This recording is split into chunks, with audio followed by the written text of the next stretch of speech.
Men erimni sevaman. Chindan ham sevaman. Lekin har tun u yonimda pishillab uxlayotganida men ko'zlarimni ochib tavba qilaman. Chunki mening vujudim uniki bo'lsa ham xotiralarim boshqa odamga tegishli. O'z akamga. Buni eshitish dahshatli. Bilaman. Siz hozir mendan nafratlanyapsiz. Meni hukm qilyapsiz. Agar Berov menga shu gapni aytsa, men ham uning yuziga tupurgan bo'lardim. Lekin hayot biz o'ylaganchalik oddiy emas ekan. Oq va qora ranglardan tashqari shunday bir qorong'u ranglar borki, unga tushib qolmasangiz aslo tushunmaysiz. Assalomu alaykum, Farrosh hikoyalari kanalining aziz va qadrdon muxlislari. Ismim Malika. Hozir 32 yoshdaman. Erimning ismi Rustam. Bizning 10 yillik baxtli oilamiz bor. 2 ta farishtadek bolamiz bor. Tashqaridan qarasangiz biz ideal oilamiz. Hamma havas qiladi. Hamma bizdek bo'lishni xohlaydi. Lekin mening ichimda, mening qalbimning eng tubida chiriyotgan bir sir bor. Bu sir go'yo tirik maxluq. U meni ich-ichimdan yeb bitiryapti. Bu mening eng katta gunohim.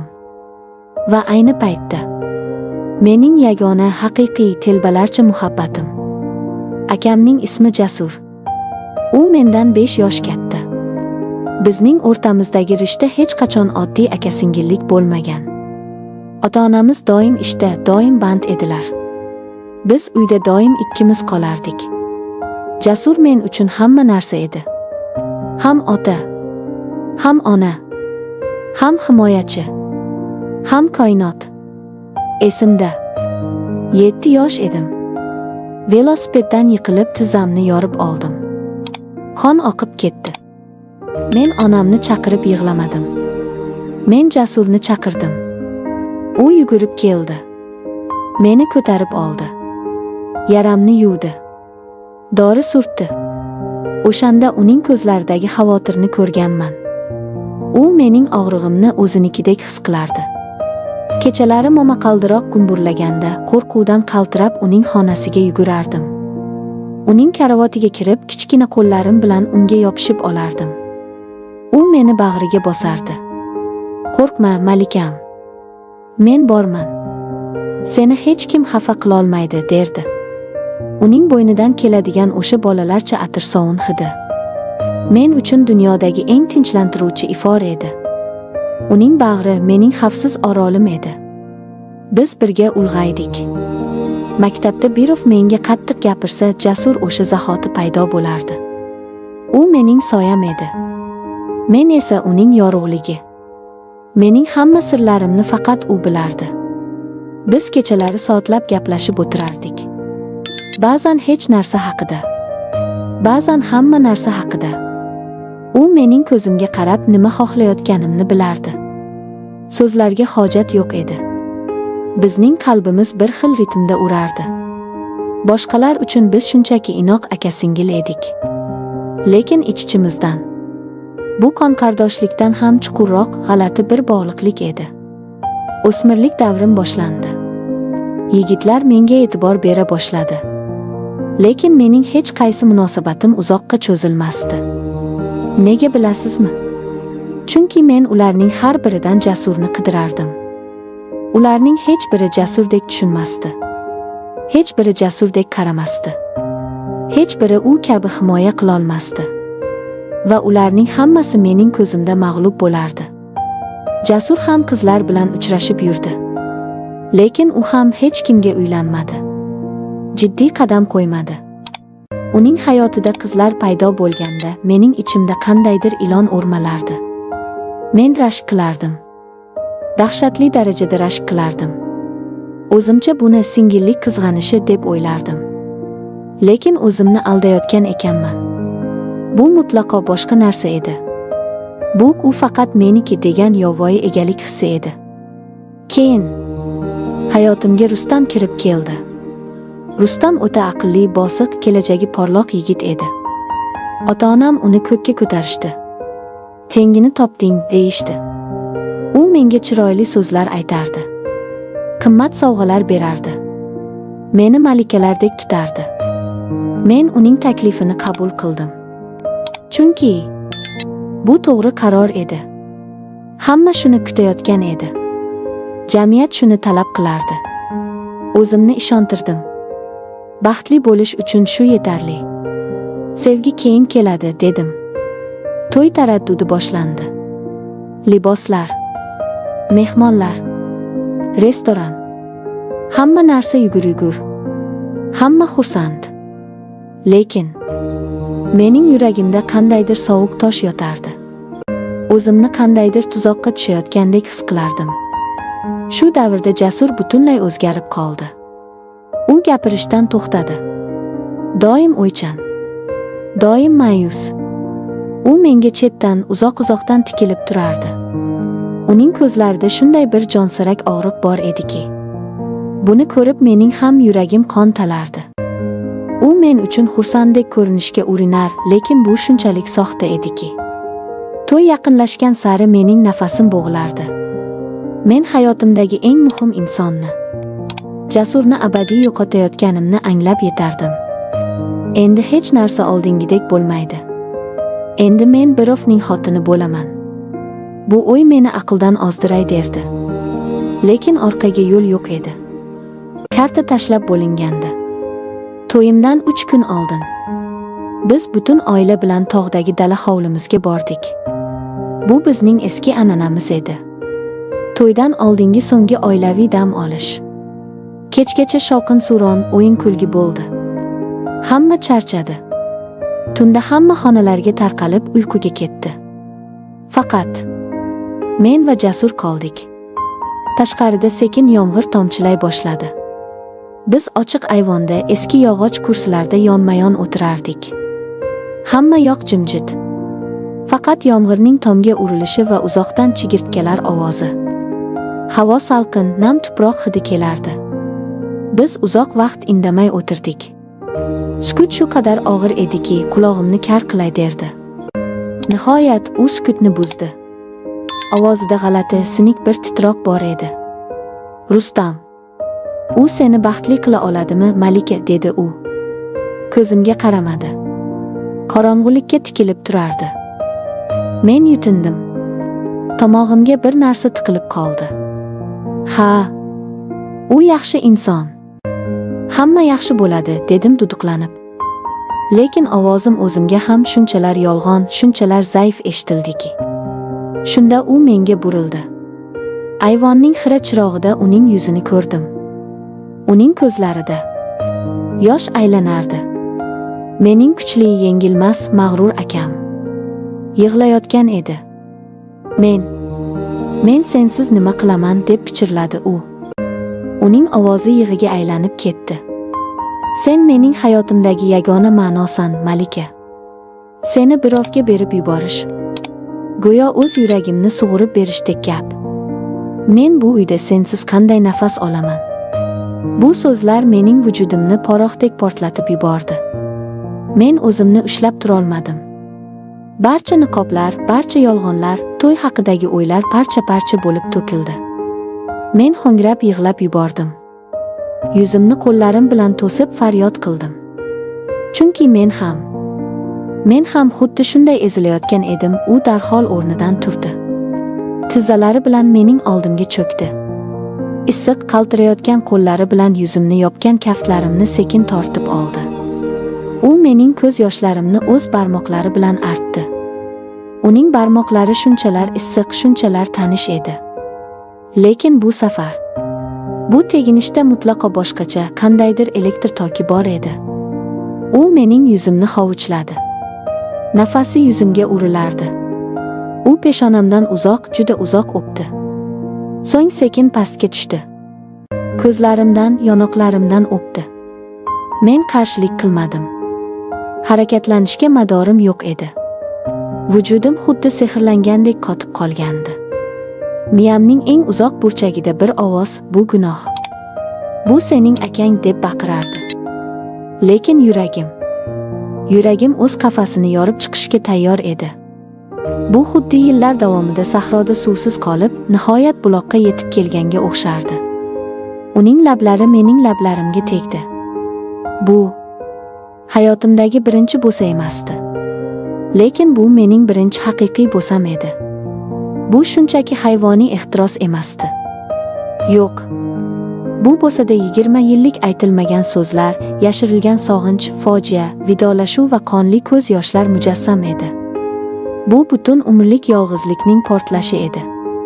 Men qo'llarimni uning bo'yniga chirmadim. Men unga javob qaytardim. O'sha soniyada men uchun koinot to'xtadi. Faqat yomg'ir ovozi va bizning aqldan ozgan yuragimizning gumburlashigina qolgandi. U meni dast ko'tarib oldi. Qorong'u yo'lakdan o'tib mening xonamga olib kirdi. Meni ehtiyotkorlik bilan xuddi billur idishni qo'ygandek karavotga yotqizdi. U tepamda turib ko'zlarimning ich-ichiga tikildi. Go'yo so'nggi bor ruxsat so'rayotgandek. Go'yo orqaga qaytish imkonini berayotgandek. Lekin men ko'zimni yummadim. Men unga qarab turdim. Bu mening o'z xohishim edi. Mening ongli gunohim edi. U sekin titrayotgan qo'llari bilan libosimni yecha boshladi. Uning har bir harakati shunchalar mayin, shunchalar muqaddas ediki. Go'yo u ibodat qilayotgandek edi. Men ham unga yordam berdim. Tanamiz bir-biriga tekkanda butun vujudim olov bo'lib yondi. Bunda zarracha uyat, zarracha ifloslik sezilmasdi. Faqatgina dahshatli darajadagi yaqinlik va bir butunlik bor edi. U mening butun tanamni o'pardi. U mening har bir nuqtamni bilar, lekin ularga mutlaqo boshqa bir olamni kashf qilayotgandek teginardi. Biz shoshmadik. Biz go'yo bir-birimizni birinchi marta ko'rib turgandek qaytadan o'rganardik. U qulog'imga shivirlardi. Seni sevaman. Jonginam, seni qanday qilib birovga beraman? Sensiz o'laman. Uning so'zlari ko'z yoshlari bilan aralashib ketardi. Men ham uni sevishimni, umrimning oxirigacha faqat uni sevishimni aytib yig'lardim. Buni so'z bilan tushuntirish imkonsiz. Bu ikki jismning emas, ikkita ezilgan, bir-biriga muhtoj ruhning qovushishi edi. U menga shunday nazokat bilan, shunday muhabbat bilan yaqinlashdiki, men o'zimni hayotimda birinchi va oxirgi marta to'liq his qildim. Go'yoki tug'ilganimdan beri kemtik bo'lgan qalbim o'zining haqiqiy yarmini topgandi. Bizning nafasimiz, yurak urishimiz, ko'z yoshlarimiz bir-biriga qorishib ketdi. Eng yuqori cho'qqiga chiqqanimizda biz bir vaqtning o'zida bir-birimizning ismimizni aytib ingradik. Bu lazzat nidosi emasdi. Bu og'riq edi. Bu yirtilib ketgan qalb faryodi edi. Bu abadiy vidolashuv nidosi edi. Chunki ikkimiz ham bu kecha birinchi va oxirgi marta ekanligini judayam yaxshi bilardik. Biz tonggacha qimirlamay yotdik. Bir-birimizni shu qadar mahkam quchoqlab olgandikki, go'yo kimdir kelib bizni ajratib tashlashdan qo'rqardik. Tashqarida yomg'ir tindi. Xonaga tongning sovuq, kulrang yorug'ligi tusha boshladi. Men yuzimni ko'tarib unga qaradim. Uning yuzida qotib qolgan yosh izlari bor edi. U hamon yig'lardi. Men ham indamadim. Biz gaplashmadik. Bunga hojat yo'q edi. Biz chiziqni kesib o'tgandik. Biz o'rtamizdagi pok insoniy rishtani o'z qo'limiz bilan, sevgimiz bilan o'ldirgan edik. O'sha tong biz bir-birimiz bilan abadiy xayrlashdik. Ham aka-singil sifatida, ham telba oshiqlar sifatida. 2 kundan so'ng men oppoq kelinlik libosida Rustamning yonida qotib turardim. Hamma qarsak chalar, tabriklar, qanday baxtli kelin deb havas qilardi. Men jilmayardim. Lekin ich-ichimdan men o'lik edim. Mening ruhim o'sha yomg'irli tunda, o'sha xonada qolib ketgandi. To'yxona markazida yuzlab odamlar orasida men Jasurning nigohiga to'qnash keldim. U uzoqdan menga qarab turardi. Uning ko'zlarida endi na mehr, na sevgi bor edi. Uning ko'zlarida faqat o'lik bir sovuqlik, dahshatli bir bo'shliq bor edi. U men uchun o'sha lahzada abadiy begona odamga aylandi. Bizning sirimiz bizni biriktirmadi, aksincha oramizga yengib bo'lmas beton devor qurdirdi. O'sha kundan beri 10 yildan oshdi. Biz Jasur bilan ko'rishib turamiz. Oilaviy bayramlarda, yig'inlarda. Lekin biz hech qachon Hech qachon yolg'iz qolmaymiz. Biz o'sha tun haqida biron marta ham gaplashmadik. Ismiga ham yuzlanmadik. U mening erimga ajoyib pochcha. Bolalarimga mehribon tog'a. Hech kim, hatto ota-onam ham hech narsani sezmaydi. Jasur ham uylandi. Uning ham o'z hayoti bor. Men Rustamni hurmat qilaman. Uni qadrlayman. U haqiqatan ham yaxshi er, ajoyib ota bo'ldi. U menga tinch, barqaror hayot berdi. Mening oilam butun. Lekin har kuni men vijdon azobida o'taman. Erimning ko'ziga qarab, unga qilingan mudhish xiyonatimni eslayman. Bu mening xochim. Buni bir umr ko'tarib o'taman. Lekin ba'zan uyda yolg'iz qolganimda, yomg'ir yoqqanida men o'sha tunni eslayman. O'shanda his qilgan vujudimni kuydirgan olovni eslayman. Tan olish qanchalik dahshatli bo'lmasin, men o'sha kechadan boshqa hech qachon, hech kim bilan o'zimni u qadar tirik, u qadar baxtli his qilmadim. Bu mening qora gunohim. Va bu mening hayotimdagi yagona haqiqiy muhabbatim. Men bu sirni o'zim bilan tuproqqa olib ketaman.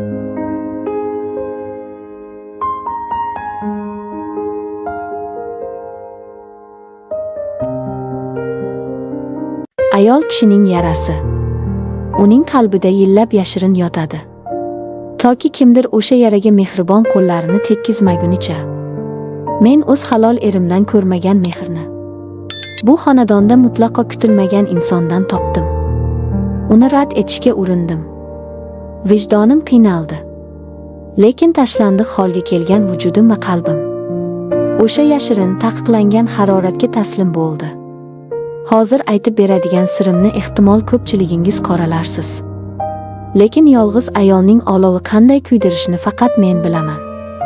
Assalomu alaykum, Farrosh hikoyalari kanalining aziz va qadrdon muxlislari. Ismim Sarvinoz. Yoshim 34 ta. Tashqaridan qaragan odam uchun oddiygina turmushga chiqqan, bolalarni tarbiyalayotgan kelinman. Lekin qalbimning ichida qanday do'zax yonayotganini hech kim bilmaydi. Turmushimning ilk yillaridanoq halovat nimaligini bilmadim. Erim u juda qattiqqo'l, mehrsiz inson chiqdi. Buning ustiga ichkilikka ruju qo'ygandi. Ichib kelgan kunlari uyimizda qiyomat qo'pardik. Na menga, na bolalariga shafqat qilardi. Qaynota va qaynonam bilan bitta hovlida yashardik. Ular o'z o'g'illarining fe'lini bilgani uchun ham ko'p vaqt aralasha olishmasdi. Shu azoblarga, shu kaltaklarga bolalarim uchun chidadim. Lekin ayolning ko'ngli bir marta qolsa muzlab qolarkan. Erim oxiri Rossiyaga ishlagani ketdi. Uning ketishi bilan uyga qandaydir sovuq tinchlik cho'kdi. Tinchlik bor edi, lekin ro'zg'orning yuki butunlay mening yelkamga tushdi. O'zim ishlab, o'zim bolalarimni boqardim. Erim u yerdan na tayinli pul jo'natardi, na bir marta qo'ng'iroq qilib hol-ahvol so'rardi. Oylab daragi bo'lmasdi. Bolamiz kasal bo'lmadimi? Yeb icharidan kamchiligi yo'qmi degan savolni bermasdi. O'ylang. Tirik eringiz bo'la turib, butunlay beva ayoldek himoyasiz yashash qanday og'ir ekanligini. Men ko'zguga qarashni ham xohlamasdim. 30 dan sal oshgan bo'lsam ham, o'zimni 80 yoshli kampirdek charchagan his qilardim. Qalbimda zarracha ayollik hissi, zarracha umid qolmagandi. Faqat o'sha 24 yoshli qaynukam Dilshodbek bo'lmaganida edi. Dilshodbek erimning ukasi bo'lsa-da, akasiga mutlaqo o'xshamasdi.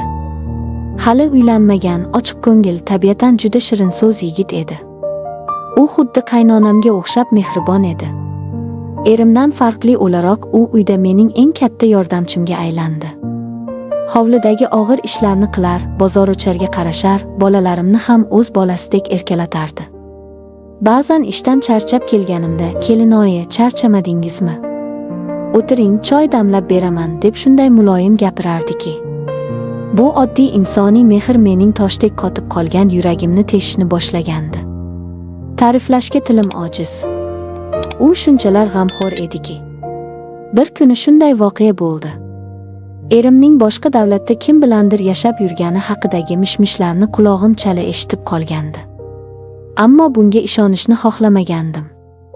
Lekin o'sha oqshom qaynonam va qaynotam dahlizda pichirlashib o'tirganlarida ularning suhbatini poylab haqiqatni bildim. O'g'lingiz u yerda boshqa xotin qilib olibdi. Bu bechora kelinga nima deymiz endi deb yig'lardi qaynonam. Men joyimda qotib qoldim.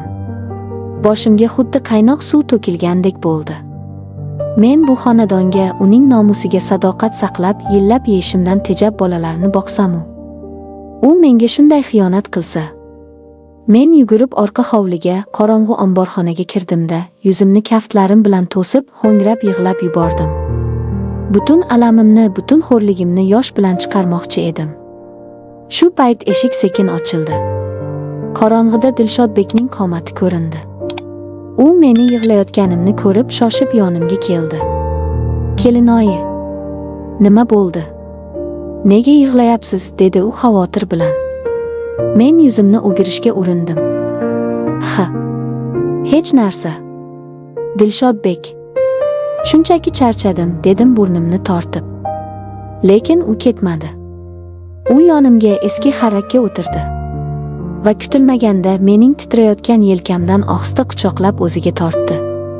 "Men hammasini eshitdim, kelinoyi," dedi u shunday chuqur, shunday og'riqli ovoz bilan. "Akam bunga noloyiq ish qildi. Siz dunyodagi eng yaxshi ayolsiz. Siz bunday azobga munosib emassiz." Uning bu so'zlari, yelkamdagi qo'lining issiq harorati meni butunlay esankiratib qo'ydi. Yillar davomida hech kim meni bunchalik himoya qilmagandi, bunchalik qadrlamagandi. Men ongsiz ravishda boshimni uning ko'kragiga qo'yib yubordim. Uning yuragi gursillab urardi. "Yig'lamang. Iltimos," pichirladi u. Uning nafasi sochimga tegib turardi. O'sha soniyada oramizdagi yovvoyi, ammo o'ta shirin bir tortishuvni ikkimiz ham his qildik. Lekin u tezda o'zini o'nglab o'rnidan turdi va chiqib ketdi. Men tuni bilan uxlab bilmadim. Shu voqeadan keyin oramizda tushunib bo'lmas bir ko'rinmas ip paydo bo'ldi. Men uni ko'rganda qizarib ketar, u esa nigohlarini mendan uzolmasdi. Dilshodbek qayerga bormasin, menga doim shirinliklar, somsalar olib keladigan bo'ldi. "Kelinoyi, sizga ataylab olib keldim. Ozib so'lib ketyapsiz o'zi," derdi u ko'zlarimga tikilib. Bu shunchaki hurmat emasligini men uning yonib turgan qop-qora ko'zlaridan, menga qaratilgan yovvoyi, intiq nigohlardan o'qib olardim. Kunlarning birida hovlida hech kim yo'qligida u yonimga keldi. "Kelinoyi, zerikmayapsizmi?" dedi u sirli jilmayib. Men indamadim. O'sha paytlar erimni ko'rmaganimga 1 yildan oshgan, ayollik hislarim mudrab yotgan qaqragan yerga o'xshardi. U bir qadam yaqin keldi. Ovozini pasaytirib, "Kelinoyi, siz bilan yaqinroq bo'lishni xohlayman. Meni tushunyapsizmi?" dedi. Men shok holatiga tushdim. Qo'limdagi sochiq yerga tushib ketdi.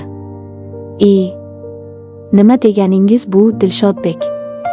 Aqlingiz joyidami?" dedim qaltirab.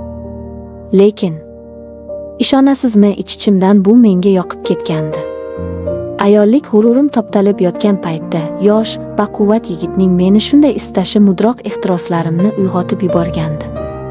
"Yo'q, kelinoyi," dedi u o'z gapida qat'iy turib. "Sizni anchadan beri yaxshi ko'rib qolganman. Aytolmay yurardim.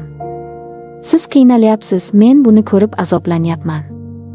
Keling, birga bo'lamiz." Bu gaplarni eshitib, go'yoki butun vujudim yonib ketgandek bo'ldi. Aqlim inkor qilar, ammo qonim tezlashib, yuragim qafasdan chiqqudek urardi. Men hech narsa deya olmadim va xonamga qochib kirdim. Hammasi qaynonam va qaynotam Jizzaxga, Zominga 5 kunga dam olgani ketishganida boshlandi. Uyda faqat ikkimiz katta hovlida yolg'iz qoldik. Bolalar uxlab yotardi.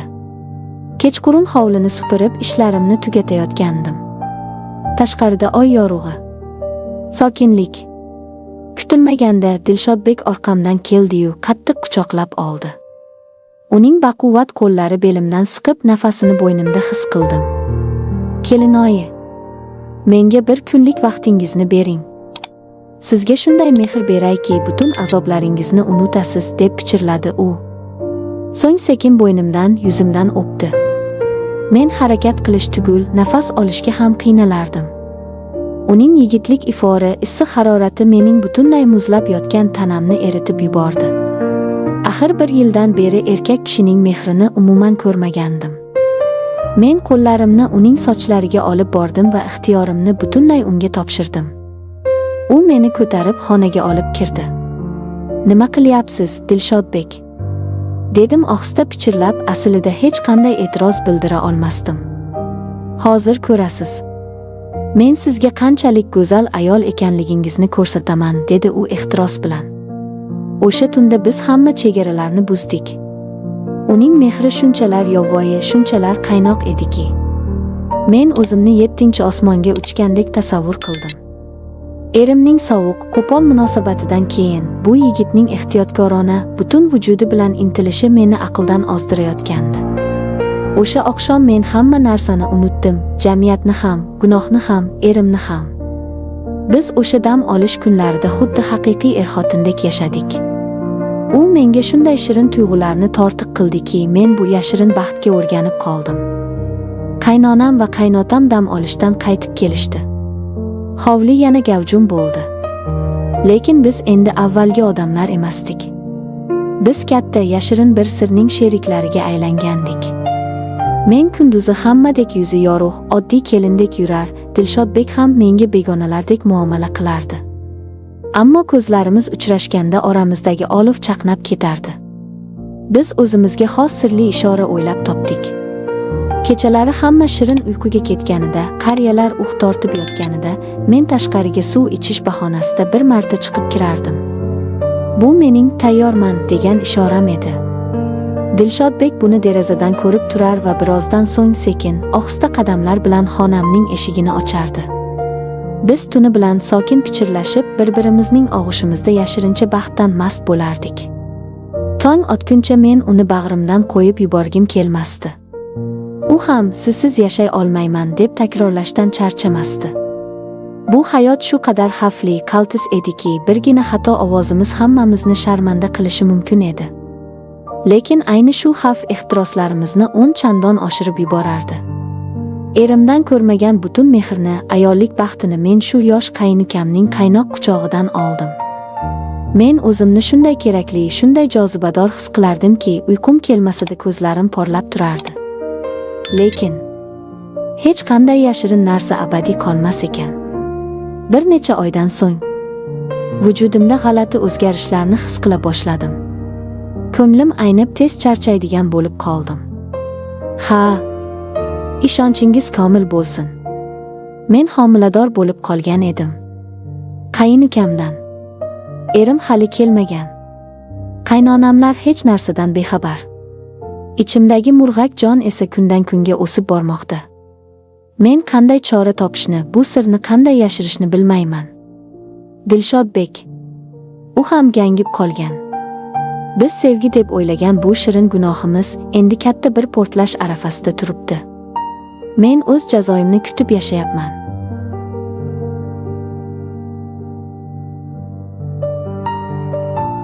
Assalomu alaykum, Farrosh hikoyalari kanalining aziz va qadrdon muxlislari. Kanalimizga xush kelibsiz. Bugun men sizlarga qalbimning eng yashirin, eng qorong'u eshigini ochmoqchiman. Aytingchi, siz hech o'z vujudingizdan, o'z ayolligingizdan nafratlanib yashaganmisiz? Qachondir kimningdir issiq quchog'iga kirishni orzu qilish tugul, umuman erkak zotidan jirkangan paytingiz bo'lganmi? Men 20 yil davomida o'zimni o'lik deb hisoblaganman. Go'sht va suyakdan iborat hissiz bir robot edim. Toki musofir yurtning qahraton sovuqlarida bir begona erkakning qaynoq lablari va baquvvat qo'llari muzlab yotgan vujudimni kuydirib, meni tiriklayin yondirib yubormagunicha. Qoralashga shoshilmang. Men sizga do'zaxdan qanday qilib o'z gunohkor jannatimga qochganimni aytib beraman. Ismim Shahnoza. Hozir 31 yoshdaman. Odamlarga qarasam, bu yoshda ayollar endigina ochilgan guldek yashnaydi. Men esa 31 yoshimda 3 ta umrning azobini tortib bo'ldim. Hammasi 16 yoshimda boshlandi. Ota-onam o'zlaricha qiz bolaning baxti uning ertaroq egasini topishida degan ahmoqona qoidaga amal qilib, meni o'zimdan 10 yosh katta bo'lgan, ko'zlari sovuq bir odamga uzatishdi. Men hali bolaligim bilan xayrlashishga ulgurmagan, qo'g'irchoq o'ynaydigan qizaloq edim. Turmush o'rtog'im yo'q, uni deb atashga tilim aylanmaydi. U uydagi eng katta farzand edi. Toshkentga kirakashlik qilgani ketar, oyda bir marta xuddi yovvoyi maxluqdek uyga bostirib kelardi. Men bir haftalik kelin bo'la turib, katta hovlida zanjirband qilingan qulga aylandim. Tongotar-tongotmas sigir sog'ish, xamir qorish, qaynona degan ajdahoning o'qlovdek tillarini eshitish. Bu mening kundalik ishim edi. Lekin mehnat odamni o'ldirmaydi. Odamni xo'rlik o'ldiradi.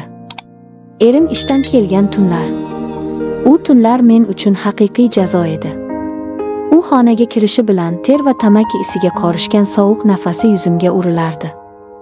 U menga ayol sifatida emas, shunchaki o'z ehtiyojini qondiradigan bir matoh sifatida qarardi. Zarracha mehr, zarracha erkalash yo'q. Faqat qo'pollik, kaltak va so'kishlar. Go'yoki men uning shaxsiy asirasi edim. Qochib ketdim. Jonimdan to'yib, ota uyimga yig'lab bordim. Ota, meni o'ldirib yuboring, lekin u yerga qaytarmang deb oyoqlariga yiqildim. Lekin ota-onam va qaynonam birlashib meni yana o'sha do'zaxga sudrab olib borishdi. El-yurt nima deydi? Qiz bolaning chiqqan joyidan o'ligi kelsin deyishdi. Meni tiriklayin ko'mishdi. Chidolmadim. Men shunday ojiz va tushkun ahvolda edimki, maktabda orqamdan yugurib yurgan, ko'zlarida sof sevgi bor bo'lgan bir sinfdosh yigitimni eslab, qog'ozga dardimni to'kdim. Men juda baxtsizman, meni qutqar degan mazmunda xat yozdim. Bu xatni jo'natish niyatim yo'q edi. Shunchaki ichimdagini qog'ozga yozib yengillashmoqchi edim. Lekin qaynog'am u xatni topib oldi va erimning qo'liga tutqazdi. O'sha tunda bo'lgan voqea hali ham tushlarimga kiradi. Erim meni ayamasdan xuddi hayvonni urishgandek do'pposladi. Qonimga belanib, yuz-ko'zim tanib bo'lmas holga kelgunicha urdi. Xiyonatkor fohisha deb baqirdi u. Va meni yarim tunda ota-onamning darvozasiga olib borib itqitib ketdi. Men 17 yoshimda. Murg'ak, hech narsani ko'rmagan 17 yoshimda beva va buzuq degan la'nat tamg'asini oldim. Sharmandalikdan qochib dadam meni Toshkentga olib keldi. 4 yil o'tdi. 22 yoshga to'lganimda ota-onam yana meni erga berish taraddudiga tushdi. Qari qiz bo'lib qolasan, endi seni kim oladi degan gaplar yuragimni teshib yuborardi. Oxiri farzandsizligi sabab birinchi xotinidan ajrashgan, o'zimdan ancha katta qarindoshimizga majburlab nikohlab berishdi. Yangi oilam unchalik katta emasdi. Lekin bu safar o'zimga so'z berdim, nima bo'lsa ham chidayman. Balki bu odam qadrimga yetar deb o'yladim. 6 oydan keyin homilador bo'ldim. O'g'il ko'rdim. Butun oila meni boshida ko'tarib yurdi. Xuddi endi hammasi yaxshi bo'ladigandek tuyulgandi. Lekin baxt men uchun emas ekan. O'g'lim 3 yoshga to'lganda erim ishdan haydaldi. Va eng dahshatlisi, u o'ziga boshqa ish qidirishni ham xohlamadi. U divanga yopishdi. Kun bo'yi televizor ko'rar, choyini oldiga olib kelishimni kutar, uydan bir qadam ham chiqmasdi. Ro'zg'orning og'ir aravasi yana mening qon qaqshagan yelkalarimga tushdi.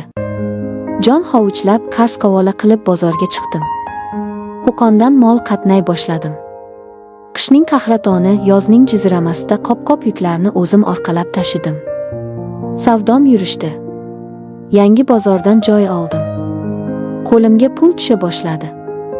Lekin ayol kishi haddan tashqari ko'p narsani bo'yniga olsa, sinishi ham tez bo'larkan. Ko'proq foyda qilish ilinjida noqonuniy mol o'tkazishga aralashdim. Va bir kunda, bitta tunda bor budimdan ayrildim. Kasod bo'ldim. Qarzga botdim. Qarz beruvchilar eshigimni tepib kela boshladi. Erim esa burchakda qisib o'tirar, o'zing boshladingmi, o'zing to'la deb mendan yuz o'girgandi. Uning nafaqat erkakligi, balki insonligi ham o'lgandi. Menda boshqa yo'l qolmadi. 4 yoshli jigarbandimni, o'g'limni onamning qo'liga tutqazdim-u, yig'lab-yig'lab Rossiyaga.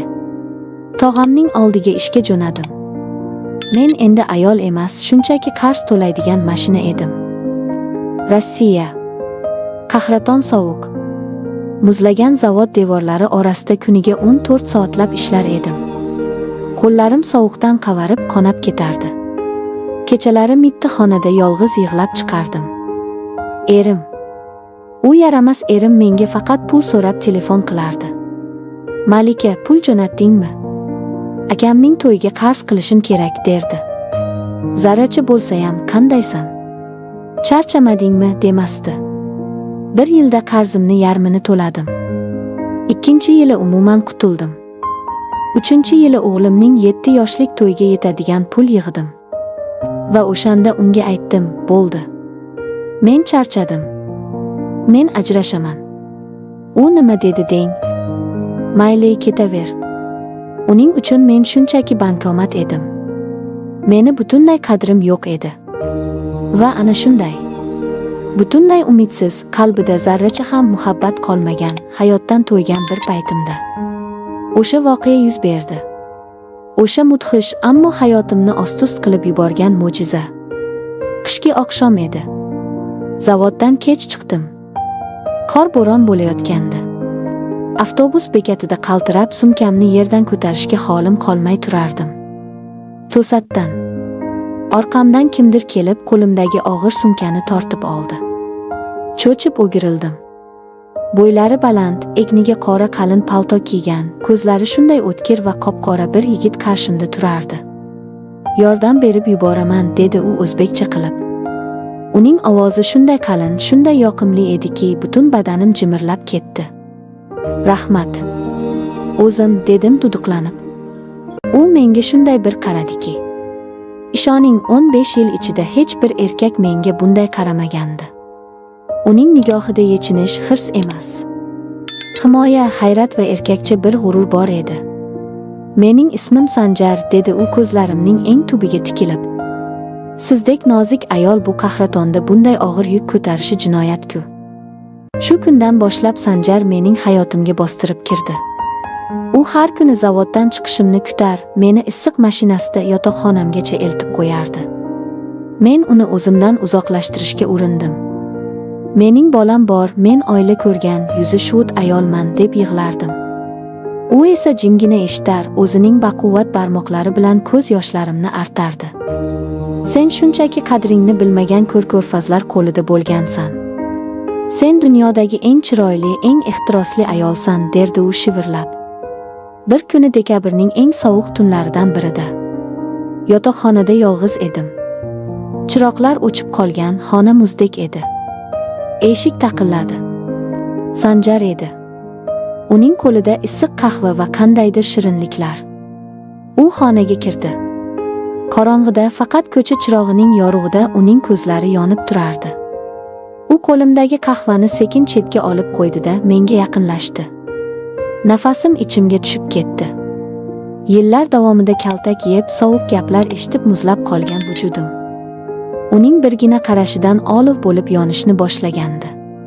Sanjar, kerak emas, dedim qaltirab, orqaga tisarilib. U hech narsa demadi. Uning katta, qaynoq kaftlari yuzimni hovuchladi. Uning barmoqlari shunday ehtiyotkor, shunday mayin ediki, go'yoki men yer yuzidagi eng noyob boylik edim. Seni boshqa bu azobda qoldirmayman, deya u pichirladi va sekin egilib lablarimdan o'pdi. Xudoyim, bu o'pich emas, bu butun vujudimni, butun charchoqlarimni, o'tgan yillardagi xo'rliklarimni kuydirib yuboradigan do'zax olovi edi. Men aqlimni yo'qotdim. Men barcha qarshiliklarni unutdim. Men uning bo'yniga osildim va ho'ngrab yig'lab yubordim. O'sha tunda u menga ayol nima ekanligini, muhabbat nima ekanligini, qanday qilib 7-osmonga uchish mumkinligini ko'rsatdi. Erimning qo'pol, jirkanch yotoqlaridan so'ng Sanjarning har bir silashi, har bir ehtirosli so'zi meni qaytadan kashf qilardi. Men uning ostida aql-hushimni yo'qotib, umrimda his qilmagan lazzatdan titrardim. Men nihoyat o'zimning tirik ekanligimni bildim. Men Sanjar bilan butunlay o'zgarib ketdim. U mening yirtiq, parchalanib ketgan ruhimni o'zining issiq muhabbati bilan yamab tashladi. Yurtga qaytdim. O'sha bekorchi mendan faqat pul sog'adigan erim bilan yuz ko'rmas bo'lib ajrashdim. Bolamni o'z bag'rimga oldim. Sanjar orqamdan O'zbekistonga yetib keldi. U ota-onamning oldiga kelib erkakchasiga gaplashdi. U meni va o'g'limni o'z himoyasiga oldi. Hozir men baxtliman. Men 31 yoshimda hayotning eng shirin va eng go'zal ta'mini tatyapman. Men endi qo'rquvda yashamayman. Kechalari uning baquvvat quchog'ida yotganimda men tushunib yetaman. Ba'zan chinakam baxtni topish uchun hayotingdagi barcha iflosliklardan kechish, eng chuqur jarlikka qulash kerak bo'larkan. Agar hozir shu so'zlarimni eshitayotgan, eridan sovuq muomala ko'rib, o'zini hech kimga kerakmas his qilib yashayotgan ayollar bo'lsa, sizlarga bir gapim bor, o'zingizni asrang. Siz qul emassiz. Siz pul topadigan mashina emassiz. Siz ayolsiz. Va qachondir, albatta qachondir sizning ham muzlagan qalbingizni qizdirib, sizni 7-osmonga olib chiqadigan o'sha haqiqiy erkak hayotingizga kirib keladi. Bunga faqat ishonish va o'z qadringizni bilish kerak.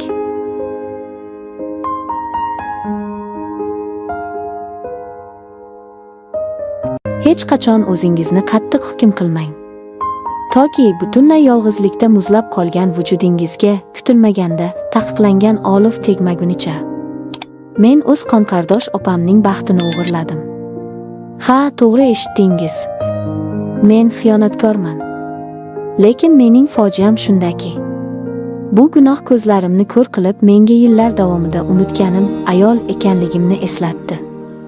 Hukm o'qishdan oldin mening jahannamimga bir zum mehmon bo'ling. Ismim Farangiz. Yoshim 26 da. 2 nafar farzandning onasiman. Turmushim o'xshamadi. Orzularim, ayollik g'ururim parcha-parcha bo'lib, ota-onamning hovlisiga bosh egib qaytib keldim. Bilasizmi, yoshligimda hech ham qiz bolaga o'xshamasdim. Shoh o'jar oilaning erkak qizi edim. Lekin hayotning shafqatsiz zarbalari meni shunday ezib tashladiki, qalbimda his-tuyg'u degan narsa qolmagandi. O'zimni faqat bolalarimga bag'ishladim. Men uchun hayot rangsiz, zerikarli bir matoga aylanib qolgandi. Mening yagona yupanchim opamning xonadoni edi. Opam maktabda o'qituvchi bo'lib ishlardi. Yaqindagina farzandli bo'lgani uchun haftada bir marotaba ularnikiga borib, chaqaloqqa qarab turardim. Uning turmush o'rtog'i, ya'ni pochcham. U mening nazarimda dunyodagi eng mehribon inson edi. Menga hamisha o'zining jigaridek munosabatda bo'lardi. Ishdan yoki kirakashlikdan charchab kelganda ham yuzida tabassum bilan "Farangiz, singlim, yaxshimisiz? Charchamayapsizmi?" deb shunday mayin, shunday issiq ohangda so'rardiki, oiladagi bu xotirjamlikka ochko'zlarcha havas qilardim. Ammo bir kuni hayotimni ost-ust qilib yuborgan o'sha tushlik vaqti keldi.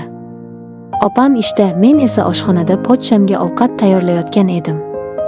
Qozonda nimadir qaynardi, xonani yoqimli is qoplagan.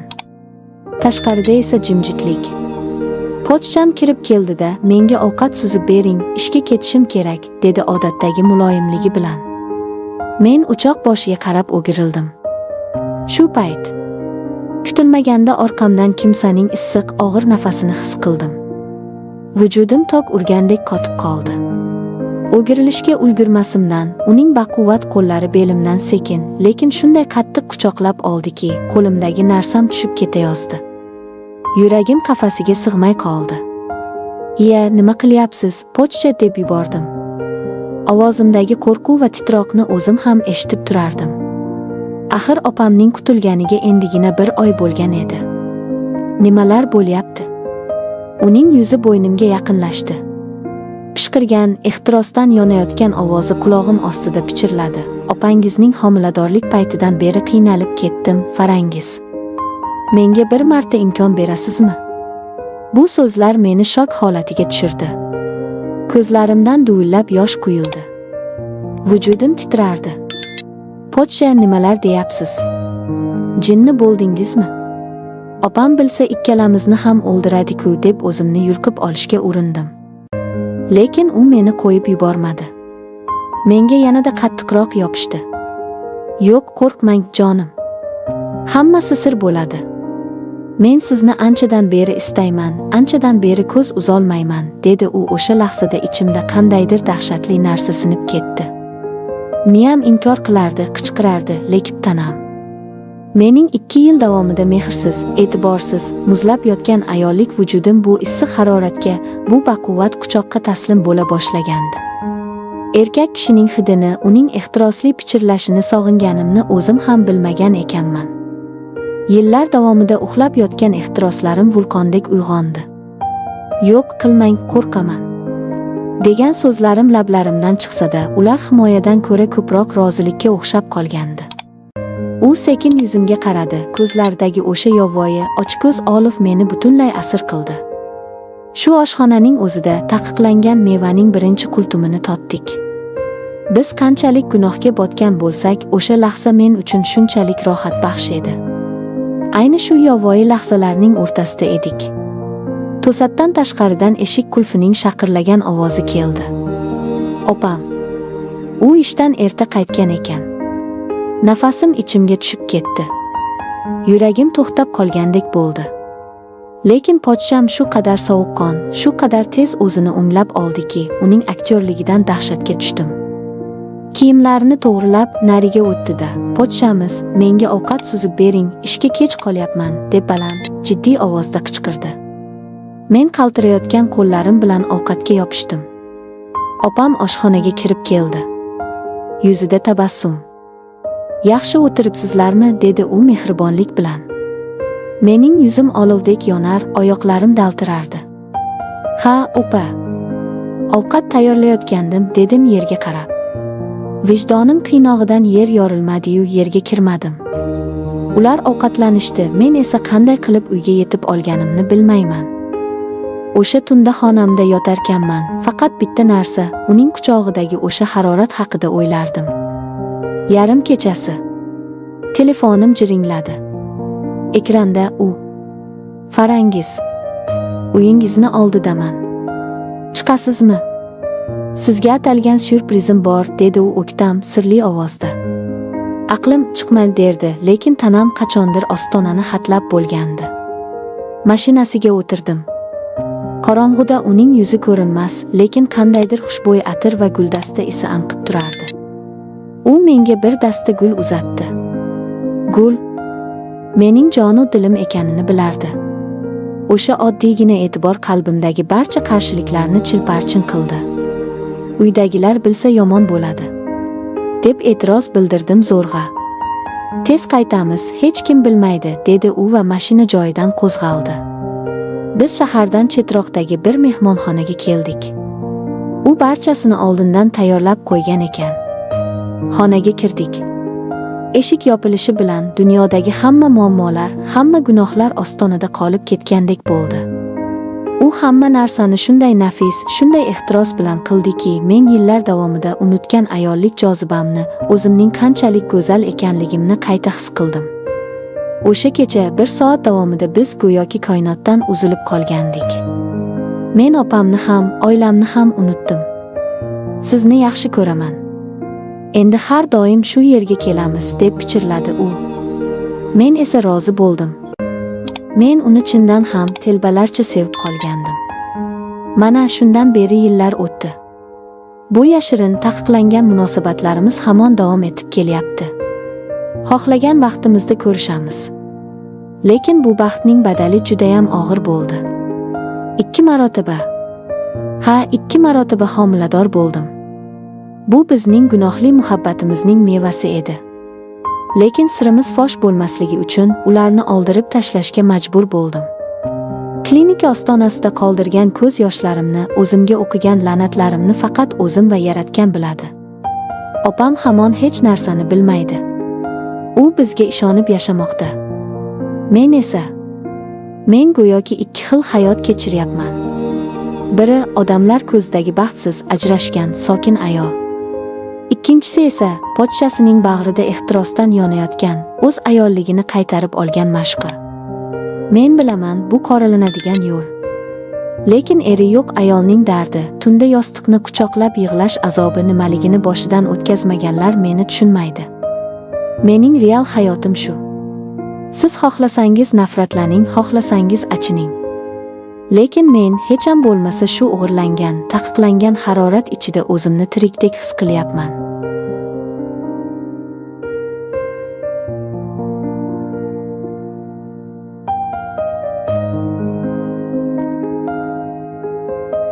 Tasavvur qiling.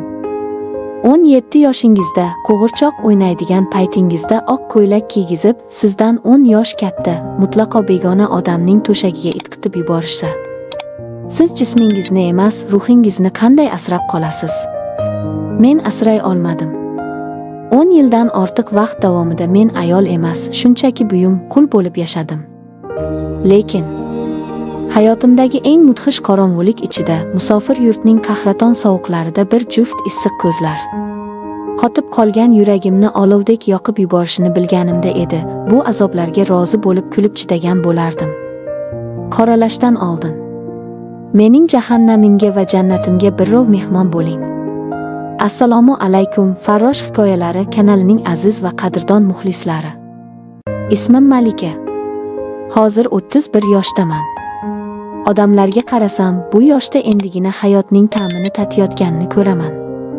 Men esa 31 yoshimda 3 ta umrni yashab o'tgandekman. Hayotimning eng chiroyli davri bo'lishi kerak bo'lgan 16 yoshimda.